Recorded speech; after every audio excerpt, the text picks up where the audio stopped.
Shalom shalom, turabasuje mu izina ry'umwami wacu Yesu Kristo. Amahoro y'Imana abe muri mwe mwese aho muri, turabakunda kandi twishimira kubana namwe. Turi kuri ya channel yacu yitwa Pentecost Life TV. Koraho subscribe, koraho like, koraho comment, wo kurisha igifaransa kore abone. Mwese turabakunda kandi twishimira kubana namwe nkuko dusanzwe duhorana. Abakoze subscribe, abakozeho like, Imana ibamugisha cyane kandi tunezezwa no kubabona mudukunda, mudukurikira mu biganiro dutambutsa, mu ivugabutumwa, mu ndirimbo. Imana ibamugisha cyane abari hafi mu Rwanda, bari mu Burundi, barimo za Mozambique, za USA n'ahandi hatandukanye. Twishimira kubana namwe kandi Imana ibamugisha.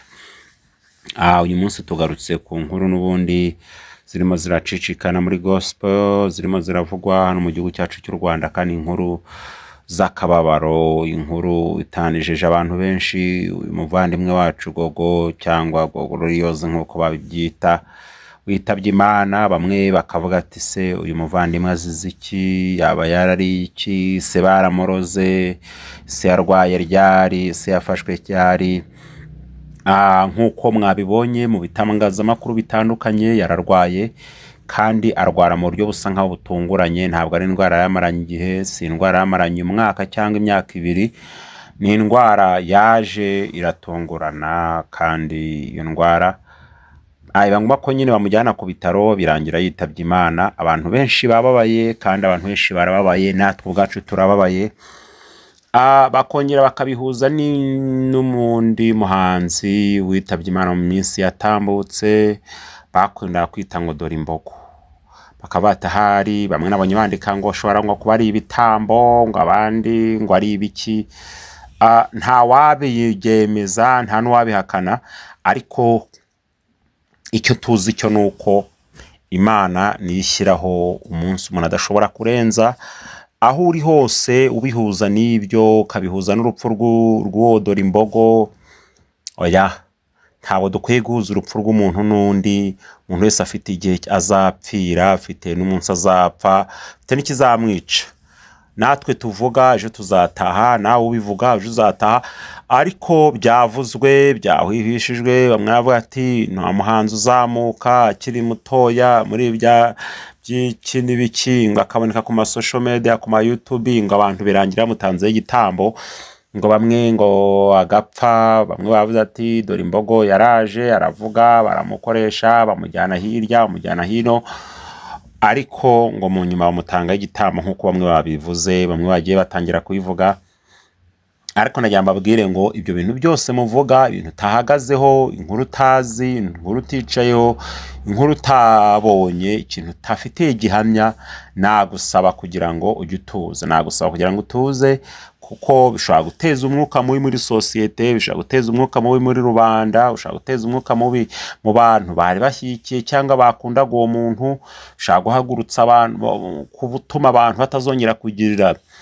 abandi ineza.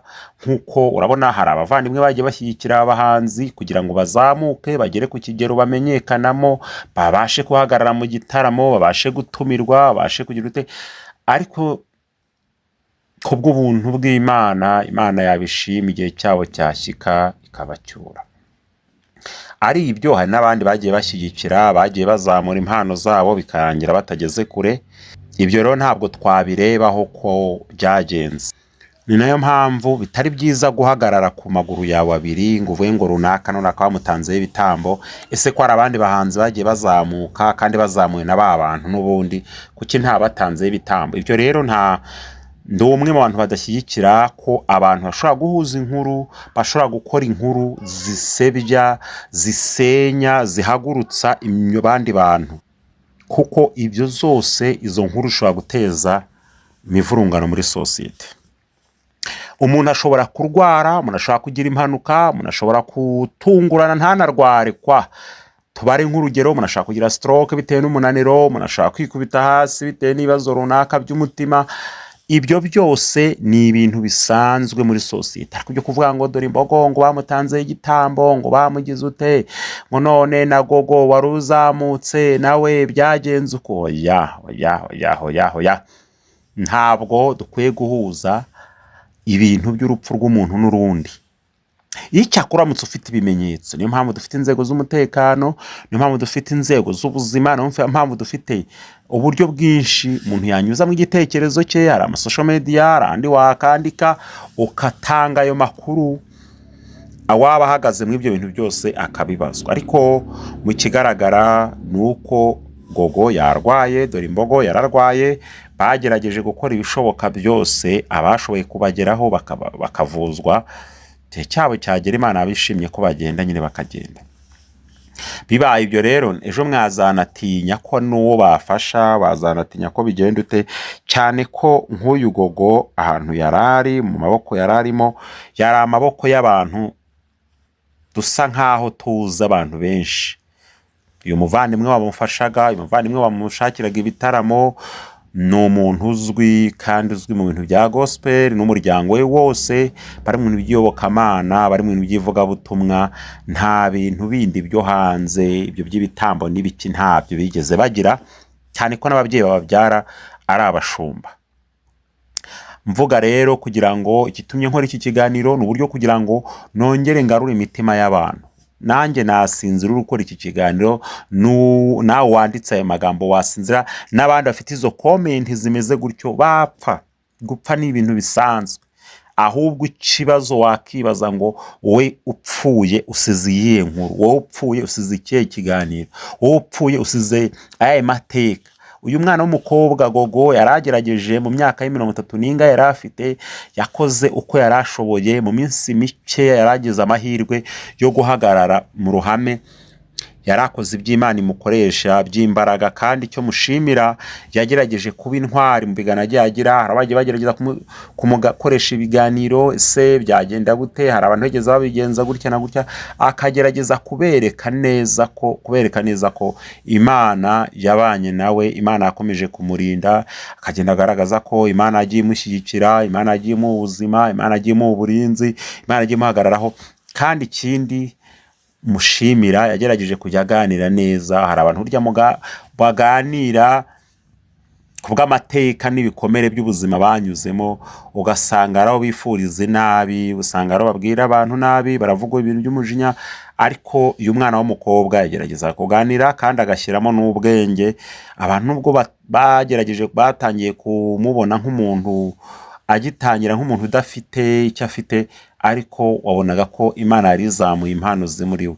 Kindi ndashimira abantu rwose bagize uruhare mu kugira ngo uyu azamuke, no kugira uyu munsi wa none yitabye Imana abantu bose bakaba babimenye, nuko hari ahantu Imana yari imugejeje, nuko hari ikintu Imana yari kimukoresha. Nawe nkugira inama yo gukora no kubana n'abandi bose amahoro. Iyi ni Pentecost Life TV, koraho subscribe, koraho like, koraho comment, kandi Imana yaguha umugisha cyane. Si ibyo gusa, hari n'ibindi Imana yagukoresha, n'izindi nzira Imana yakunyuzamo. Imana ifite umugambi mwiza kuri twe. Noneho rero niyo mpamvu twatugarutse kwizi nkuru. Baramara kuvuga ati babatanzeho ibitambo, Gogo yatanzweho igitambo, dore imbogo yatanzweho igitambo, none n'undi nabaragiye ati nta muntu uzamukira, nanyanditse ngo nta muntu uzamukira ngo Inyarugenge, sinzi ngo ibiki n'ibiki. Ibi byose iyo umuntu apfuye ntabura ibindi bimuherekeza. Kukiza message mutazi tubwiye mbere yuko uyu muntu apfa, kuzikiza message mutazigaragaje mbere yuko umuntu agira ikibazo. Ese nimba mufite ibimenyetso by'ibyo bintu abantu baba bavuza bya dore imbogo, byande na yande nande, mwabishyize ko hanze mukabitanga nk'ibimenyetso, ababikora n'ababigizemo uruhare bagakurikiranwa, ko ari inzego zacu Imana ziduhereye. Ariko nimba atari ibyo, mureka abavandimwe baruhuke. Twabifuriza iruhuko ridashira. Gogo Imana ikwakire, dore imbogo Imana yarakwakire, n'ubundi ikomeze gutuza heza. Kandi twese amaherezo yacu tuzataha, natwe tuzagenda. Ariko twe kujya tubona abantu bitabye Imana ngo tuye twakereye intambara, dukereye amatiku, tuvuge babatanze ibitambo, babigenje uku.